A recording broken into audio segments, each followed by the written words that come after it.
Strength and honor. Strength and honor. Strength and honor. At my signal, unleash hell.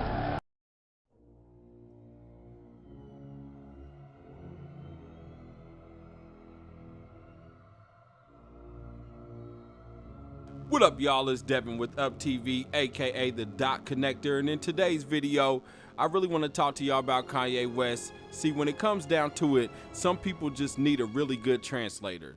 Take Kanye West, for example. Kanye loves to speak from the heart.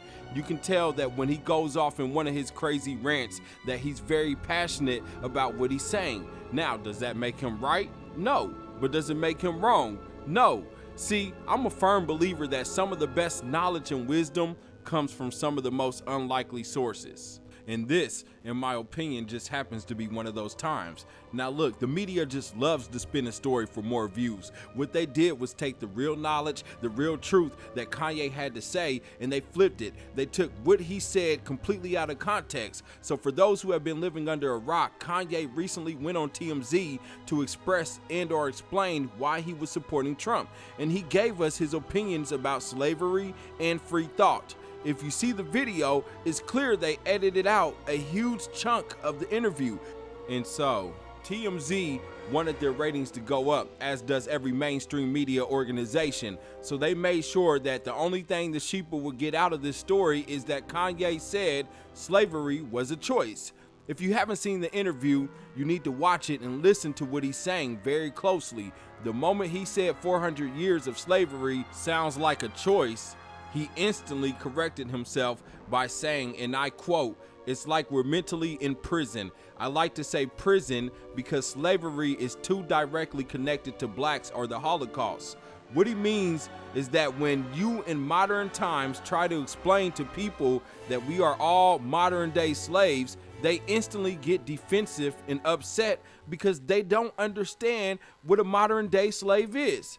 It sounds like black slavery in America from over 400 years ago. It sounds like the Holocaust. So what the media won't tell you is that he's talking about mental slavery, not enslavement. He's not saying we chose to get captured and put on boats and to starve to death. He's saying after so long of being conditioned into slavery, it becomes mental slavery. The slave master no longer needs to physically chain you up or beat you to death to get what he wants. It comes a time when it does actually become a choice. So people even get to a point in modern times to where they convince themselves that they are no longer slaves. Okay, this is just normal life. I don't have chains on, and master is nice to me sometimes, so I'm good, I'm free. I'm not a slave, but I want y'all to remember that Harriet Tubman said I freed 1,000 slaves. I could have freed 1,000 more if only they knew they were slaves. And what Kanye said is not only relevant for today's time, but it's relevant for over 400 or 500 years ago. Because over 500 years ago, Plato gave us his allegory of the cave theory. Basically, 3 men locked in the cave get used to seeing shadows on the wall. 1 man gets free and explores the world outside of the cave, learning the truth all about the shadows that they seen from inside the cave. But when he returns to the cave, the other man locked in the cave choose to remain prisoners in the cave, even though the man who got free is willing to free them. The prisoner returns to the cave to share his discovery, but he is no longer used to the darkness and has a hard time seeing the shadows on the wall. The other prisoners think the journey has made him stupid and blind and violently resist any attempts to free them. Plato introduces this passage as an analogy of what it's like to be a philosopher trying to educate the public. So look, to keep it real with y'all, Kanye's statement should have woke a few people up. It's just hard to do when people don't really watch or read the news. The only thing they read is the headlines, and all the headlines say right now is Kanye West said slavery is a choice. And y'all really acting like Kanye ain't been on this. In 2013, he came out with a song called New Slaves, where he's quoted saying, "I know that we the new slaves. I see the blood on the leaves. They throwing hate on me. Want me to stay at ease? Fuck you and your corporation. Y'all niggas can't control me. I know that we the new slaves. I'm about to wild the fuck out. I'm going Bobby Boucher." Now, let me just say, I am in no way supporting the Republican or the Democratic Party. I believe both are corrupt and both need to be eliminated. But I do respect an opinion like Kanye's and even Candace Owens. I think she has some very real things to say. But before I leave y'all with these clips of Candace Owens, I want y'all to comment below and give me y'all's opinion on Kanye West and Candace Owens. Also, don't forget to like and subscribe. Also, hit that bell so you get notifications for whenever I upload a new video.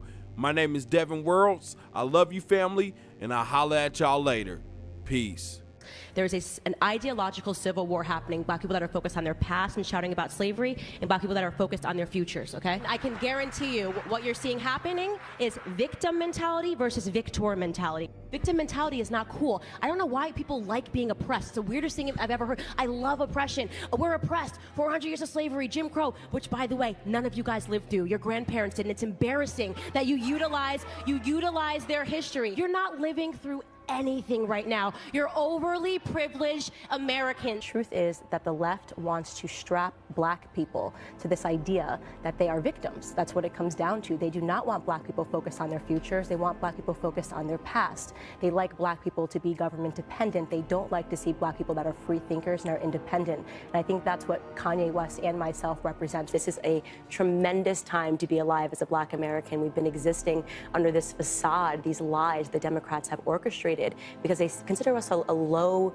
information voter market, you know, and so they think we're not going to research the stats and we'll never find out. I hate the race card. It's played every election year. Every 4 years, the Democrats rally to get the African American vote, and we give it to them because, well, Republicans are racist, right? We usher them straight into the White House where they immediately forget about all of the promises that they made to us. For so long, they have told us that because there was a black president, this meant progress. Progress is not a skin tone. Progress is a number, okay? And for so long, we've been convinced, look, he's taking a photo op with Beyonce and Jay-Z. That means absolutely nothing. Chicago got worse while Obama was in office, and he came from there. It's just the truth. It's what I've been preaching about long before Kanye wrote this 7-word tweet that broke the internet, is that at once they enslaved our bodies, the Democratic Party, but today they have enslaved our minds. I was a liberal, and I can tell you exactly why. It has to do with the educational system. We learned our history wrong. We learned that LBJ was the greatest president for black America, and that couldn't be more false. I mean, what he did essentially enslaved us, the Democratic Party. I love the way Candace Owens thinks. Red Pill Black, ladies and gentlemen, is the YouTube site. For now, they're trying to ban her. Candace Owens is here, who the establishment is demonizing, because this is the future. The people now have a voice. The people now all have their own TV network. And it's game over for the arrogant people at MSNBC, CNN, and even Fox. Trying to stop this revolution has gotten watered down and lost half their ratings. Don't they get it? You're not going to stop progress. I think that they are starting to get it, because, as you said, they're losing and they keep losing and they can't stop losing. And it's an exciting time to be alive. And I encourage everybody out there, get your voice out there. Don't be scared to say whatever you're thinking. Nobody can stop you. Well, I'm just impressed with all the work you're doing and the fact that you didn't give up when they banned your videos, blocked your videos. You fought back. They had to restore them. So many people quit. No, you never quit. They're just trying to wear you out. And now there's about to be antitrust hearings. Trump's appointing a guy to the Federal Trade Commission that wants to go after Google. I mean, it's on. Good. I'm so excited to hear about Google, because they are really doing the most evil work behind the scenes. And Facebook, too. They were, totally promoting that article. If you search for me on Facebook, that salon hit, the new face of the toxic right, the new face of the toxic right, had 20 shares. I had videos that had average 100,000 shares every time just one person puts it on their platform on Facebook. And that was what was coming up. Well, Google admits their whole algorithm's fake now. Right. Yeah, they admit it. So, I mean, you type in vaccine damage, you get 20 pages of BS saying there's no danger in vaccines when the inserts say they can kill you. Yeah, absolutely. And it all just changed the last year. I mean, Google's extincted itself. Jeff Bezos, another character that is completely evil. If you're thinking him buying Whole Foods upsets me. They just keep acquiring more and more and more and more, and people have to sit and they have to think deeply about the implications of these people controlling everything from your food to your media to your Google. Jeff Bezos is on Twitter, Google. He's Whole Foods, Amazon. It's just, these are things that we have to really think about to understand the globalist environment and how we can break out of it. I wrote on my Facebook page, Kanye's going to come out supporting Trump, because all he promotes is individualism. Everything that he does is against globalists, and people didn't understand that moment when he took the trophy from Taylor Swift. It was actually because she didn't deserve the award, and she got it because they were trying to appease people. So his they fix all those awards. And that's what he was saying. And now I get it. You get it? And now I get that I was buying into their propaganda myself, because I don't really pay attention to pop stuff. Right. And I listen to his music, so I understood what he was saying. Why am I here? If this is all puppetry, why am I here? Why did I show up? We all know she didn't deserve this award, and she didn't. And he never went along with her narrative, and he has died on the cross time and time again as an expression. Thank you for watching Up TV. If you like this video and would love to see more, check out these great videos here. And don't forget to subscribe to Up TV and Up TV 2 for even more great videos.